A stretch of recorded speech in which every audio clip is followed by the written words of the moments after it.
انا للہ و انا الیہ راجعون انا للہ و انا الیہ راجعون۔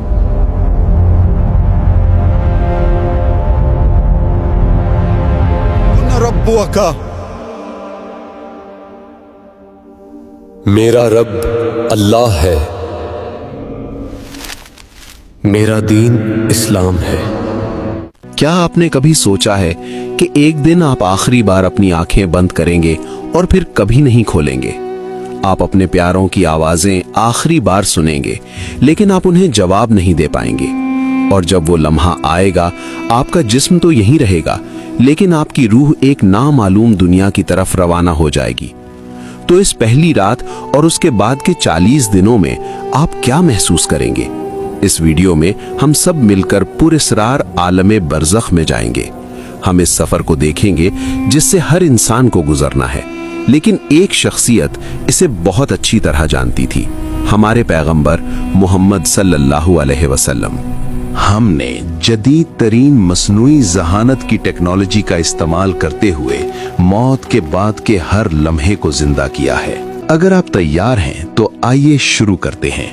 ہمارے نبی صلی اللہ علیہ وسلم نے فرمایا تھا، ہر جان کو موت کا ذائقہ چکھنا ہے، اور اب وہ لمحہ آ گیا ہے، وہ جسے آپ سالوں تک ٹالتے رہے، وہ جسے آپ نے سوچا تھا کہ کبھی نہیں آئے گا۔ آخری سانس۔ آپ کی زبان مزید بول نہیں سکتی، آپ کی آنکھیں ایک نقطے پر ٹک جاتی ہیں، آپ کا دل ایک بار پھر دھڑکتا ہے اور پھر رک جاتا ہے۔ ایک سردی آپ کے پیروں سے شروع ہوتی ہے اور آپ کے پورے جسم میں پھیل جاتی ہے، لیکن یہ کوئی عام سردی نہیں ہے، یہ اس بات کی علامت ہے کہ آپ کی روح آپ کے جسم کو چھوڑنے والی ہے۔ داؤد علیہ السلام نے موت کو اس طرح بیان کیا، کاش صرف ایک بال کھینچنے کا درد محسوس ہوتا، موت کے بوجھ تلے تو پہاڑ بھی زمین میں دھنس جاتا۔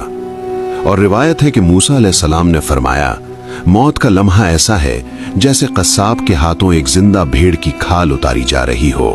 اس لمحے روح کو پیروں سے کھینچا جانا شروع ہوتا ہے، پھر ٹانگوں سے، پھر پیٹ، سینے اور آخر میں حلق تک پہنچتی ہے۔ سورۃ الواقعہ میں اس کا ذکر ہے، جب جان گلے تک آ پہنچتی ہے، جب روح حلق تک پہنچتی ہے تو تمام درد وہیں جمع ہو جاتا ہے۔ پورا جسم محسوس کرتا ہے کہ جیسے اسے ایک ساتھ چھریوں سے کاٹا جا رہا ہو، ہر خلیہ کرب سے چیخ اٹھتا ہے، یہ ایسا ہے جیسے جڑ سے بال کو کھینچا جا رہا ہو۔ روایات کے مطابق روح شروع میں جسم میں داخل ہونا نہیں چاہتی تھی، اور اسی وجہ سے اس کا نکلنا مشکل کر دیا گیا ہے۔ اس کشمکش کے دوران ایک تاریک، اندیکھا وجود آپ کے پہلو میں ظاہر ہوتا ہے۔ یہ کوئی اور نہیں بلکہ شیطان ہے، ملعون، جس نے آپ کی پوری زندگی آپ کو گمراہ کرنے کی کوشش کی۔ وہ آخری بار لوٹتا ہے، لیکن اس بار وہ پانی کا ایک پیالہ لاتا ہے۔ وہ آپ کو ناقابل برداشت پیاس سے آزماتا ہے اور کہتا ہے، مجھے اپنا ایمان دے دو اور یہ پانی لے لو۔ اس لمحے آپ کی پوری زندگی آپ کی آنکھوں کے سامنے چمکتی ہے، آپ کی نمازیں، آپ کے گناہ، آپ کے آنسو، آپ کی غفلت اور آپ کی توبہ۔ شیطان سرگوشیاں کرتا رہے گا، آپ کے ذہن کو الجھانے کی کوشش کرے گا۔ روایات کے مطابق وہ آپ کے فوت شدہ والدین کی شکل میں بھی ظاہر ہو سکتا ہے، اور آپ کو کسی دوسرے مذہب کی پیروی کرنے پر قائل کرنے کی کوشش کر سکتا ہے۔ لیکن اگر آپ کا ایمان سچا ہے، جیسا کہ حدیث میں ہے، تو آپ اس پر یقین نہیں کریں گے۔ تاہم اگر آپ شک میں رہے، اگر آپ نے کبھی اپنا ایمان مضبوط نہیں کیا، تو آپ آسانی سے اس دھوکے میں آ جائیں گے اور اپنے آخری لمحے میں اسلام کو چھوڑ دیں گے۔ جیسے کچھ لوگ اس دنیا میں اپنی خواہشات اور لذتوں کے لیے اپنا دین چھوڑ دیتے ہیں، وہ موت کے وقت بھی اسے چھوڑ دیں گے۔ اس دن لا الہ الا اللہ کہنے کا واحد راستہ یہ ہوگا کہ آپ ایمان کے ساتھ جیے ہوں، سچے ایمان کے ساتھ۔ شیطان کی سرگوشیاں بے اثر ہو جائیں گی، جیسا کہ حدیث میں ہے، آپ اسی حالت میں مریں گے جس میں آپ جیے، اور آپ اسی حالت میں اٹھائے جائیں گے جس میں آپ مرے۔ جو لوگ ایمان کے بغیر مرتے ہیں، ان کے لیے موت انتہائی تکلیف دہ ہوتی ہے۔ فرشتے پکاریں گے، باہر آ اے خبیث روح، باہر آ جہنم کے عذاب کی طرف، اور پھر روح کو جسم سے نوچ لیا جائے گا، पूरा जिस्म कांपेगा, अंदरूनी आज़ा मुड़ जाएंगे। जिस्म रूह से चिमटे रहने की कोशिश करेगा, लेकिन अल्लाह के हुक्म की तामील करते हुए फरिश्ते उसे ले जाएंगे। इस लम्हे कुछ नहीं किया जा सकता। तौबा अब मजीद मदद नहीं करती, ईमान की कोई कदर बाकी नहीं रहती।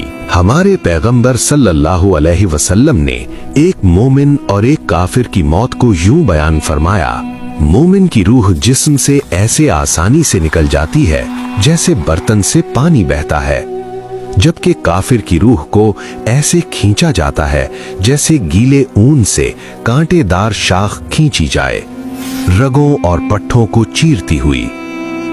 हमारे पैगंबर सल्लल्लाहु अलैहि वसल्लम ने बताया कि काफिर की मौत के फौरन बाद क्या होता है। जब फरिश्ता रूह को लेता है तो दूसरे फरिश्ते आते हैं और उसे इजराइल से ले लेते हैं।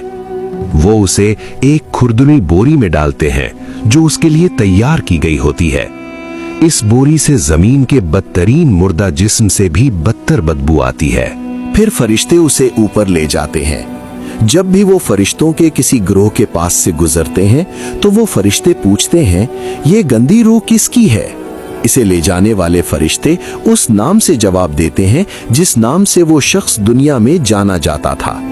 आखिर में वो सबसे निचले आसमान पर पहुंचते हैं और रूह के लिए दरवाजा खोलने की दरखास्त करते हैं, लेकिन ये नहीं खोला जाएगा। फिर रसूलुल्लाह सल्लल्लाहु अलैहि वसल्लम ने ये आयत तिलावत फरमाई, बेशक जिन लोगों ने हमारी आयतों को झुटलाया और तकब्बुर किया, उनके लिए आसमान के दरवाजे नहीं खोले जाएंगे और वो जन्नत में दाखिल नहीं होंगे जब तक कि ऊंट सुई के नाका से न गुजर जाए। फिर अल्लाह ताला हुक्म देता है कि इसका नाम अमाल जमीन के सबसे निचले मकाम सिज्जीन में लिख दो। उसके बाद उसकी रूह ऊपर से नीचे फेंक दी जाती है। फिर नबी सल्लल्लाहु अलैहि वसल्लम ने एक और आयत तिलावत फरमाई, जो शख्स अल्लाह के साथ शरीक ठहराता है तो गोया वो आसमान से गिर पड़ा और परिंदे उसे उचक ले गए या हवा उसे किसी दूर की जगह पर उड़ा ले गई। जहां तक मोमिन का ताल्लुक है, कुरान फरमाता है, बेशक जिन लोगों ने कहा कि हमारा रब अल्लाह है और फिर साबित कदम रहे, उन्हें ना कोई खौफ होगा और ना वो गमगीन होंगे। अगर आपने खुद को अल्लाह के सुपुर्द कर दिया है तो आप मलिकुल मौत और उनके मुआविनीन को नूर के वजूद के तौर पर देखेंगे। फरिश्ते कमरे में दाखिल होंगे, उनके चेहरे चमक रहे होंगे, उनके अल्फाज रहमत से भरे होंगे और वो कहेंगे, ऐ पाकीज़ा रूह, अपने रब की रहमत की तरफ आ जा, तू राजी और तेरा रब तुझसे राजी। और कुरान फिर फरमाता है, बेशक जिन लोगों ने कहा हमारा रब अल्लाह है और फिर साबित कदम रहे, उन पर फरिश्ते नाजिल होते हैं ये कहते हुए कि ना डरो और ना गम करो, बल्कि उस जन्नत की खुशखबरी सुनो जिसका तुमसे वादा किया गया है। फरिश्ते मोमिन की रूह को नफीस रेशम में लपेटते हैं और इसे आसमानों पर ले जाने से पहले खुशबू लगाते हैं। जब वो फरिश्तों के हर गुरोह के पास से गुजरते हैं तो वो पूछते हैं, ये खूबसूरत रूह किसकी है?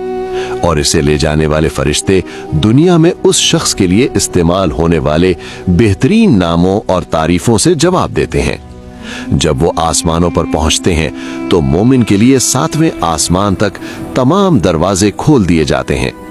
अल्लाह के सबसे करीब फरिश्तों का हर गुरोह इस रूह को सलामती से खुशामदीद कहता है।